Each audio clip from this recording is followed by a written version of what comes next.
Right, so here's the install of my fuel pump. It's an old one, it doesn't really work, but I'm just putting it back in so I don't have a big hole.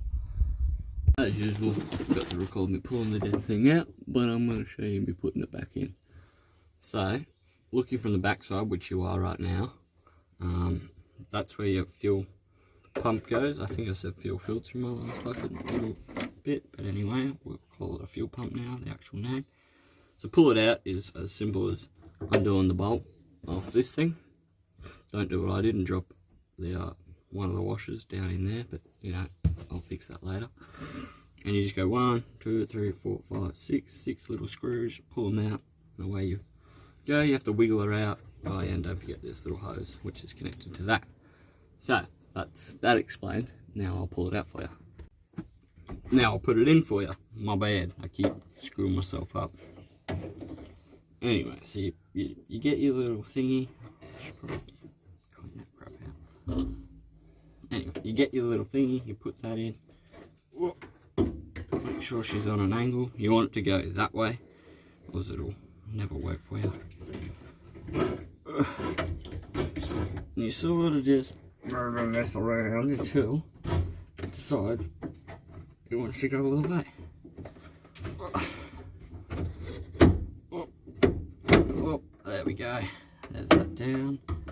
Oh, there's a hose in my way. Push that out of the way. And start twisting. Oh, would you look at that? In she goes. Simple as that. Right?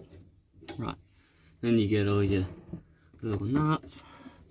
You put your nuts on. Just finger tight for now.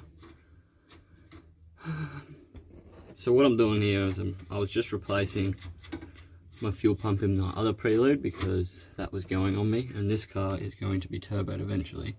So I'm stealing all the stock parts for my daily, because my daily is my daily, and I just wanted to have stock, reliable parts on it. This thing's going to have, hopefully, upgraded, reliable parts. It's just quite expensive, even though it's a little Honda. Things are still expensive when you just move out of my way, please. And just like that, those nuts are on. Now the fun part is you do this part. Make sure you got your washers on there. I've only got the one for the top half, but it's meant to have one underneath here as well. Make sure that's actually got the washer. Oh, don't do that either. Jesus. I need some food. So you pop that on like that. Screw her in. Again, everything's just finger tight for now. And now this little hose.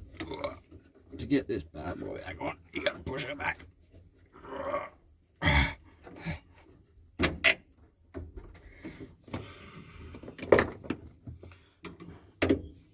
that's not gonna work. That's just gonna go in.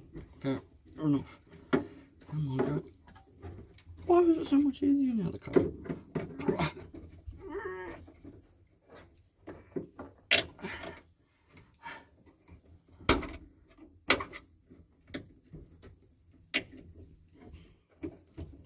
Now she should just slide in for you.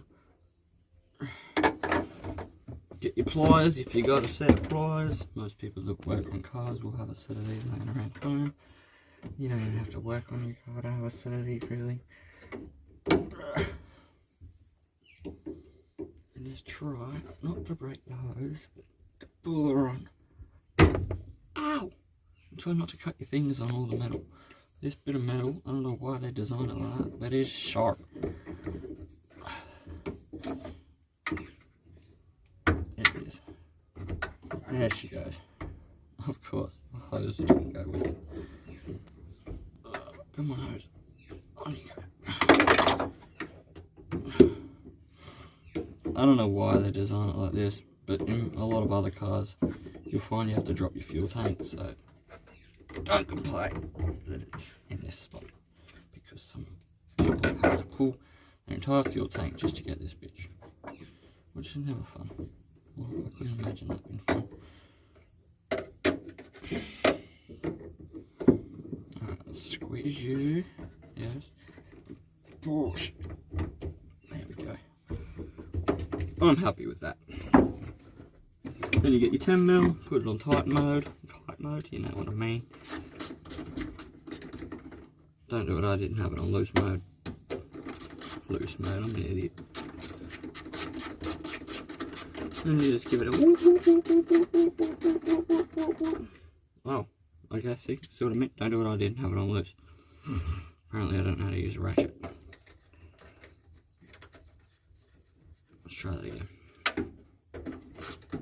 Yeah, that's better. Oh. Don't do what I did.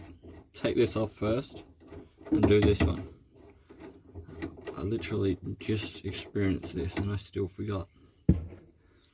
Okay, move you out. Oh, almost lost that one. Make sure this one's fully tight because you can't get back to it once you put that main line back on. There we go. They don't need to be Hercules tight, but they do need to be tight. Alright, I'm going to put this on the bottom side just because I feel like that's more plausible for it to leak out of. Not that this thing's going to be running anytime soon.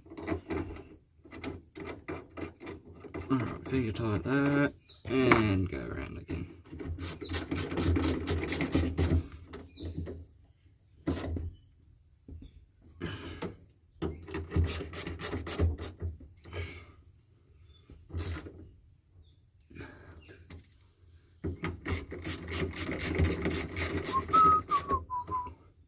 Have fun, hey?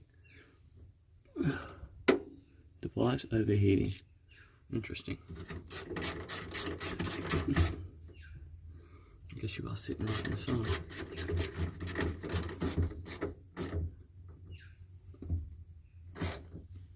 Once you've done all of those, my phone overheated, so I'll stop recording, but yeah, make sure they're all tight. You got the 1, 2, 3, 4, 5, 6, and then this bit here, when you'll have that to the side, just put your nut back on there, make sure that's tight, and then that bit, that'll be your last bit you want to fully tighten, and you make sure that's tight again. Doesn't have to be Hercules tight. Look, I'll get it on a straight angle. That's as tight as you want it. You don't want to be doing boom, like, you know, what's the word that I should use? Yanking on it. You don't want to be yanking at it to pull it tight. That should be tight enough. And then you put your plate back on. I'm not going to bother today, but that one goes into that. That goes into that, and it should sit somewhat like. Again, I'm not going to actually do it like that.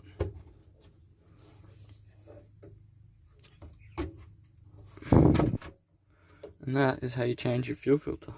This is how you change your fuel pump. See, I told you I called it a fuel freaking filter. So yeah, quite easy once you've gotten it out. Getting it in is much easier in my opinion. But getting it out was a little bit of a pain, especially because I started undoing that one first because I'm an idiot. Oh yeah, and don't forget this hose.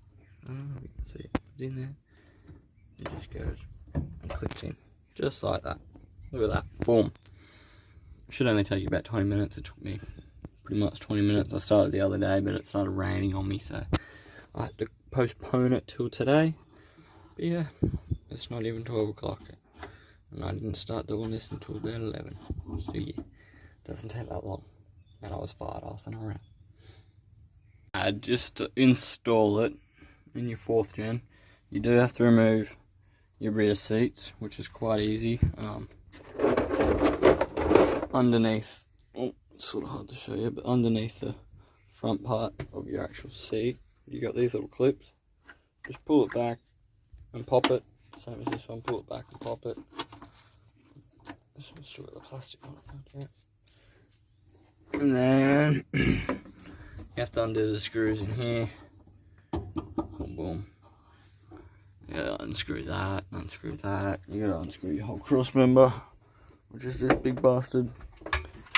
Well, it's not that big, but you know, it's got a few bolts in it. There's one there, there's one behind here, there's one up in there. On my other Prelude, I did end up taking these off to make life easier, but you don't have to, clearly. And it just gives you a lot more room to work with, because your cross member sits like there, so you got to sort of work around the cross member, but you can get away with it.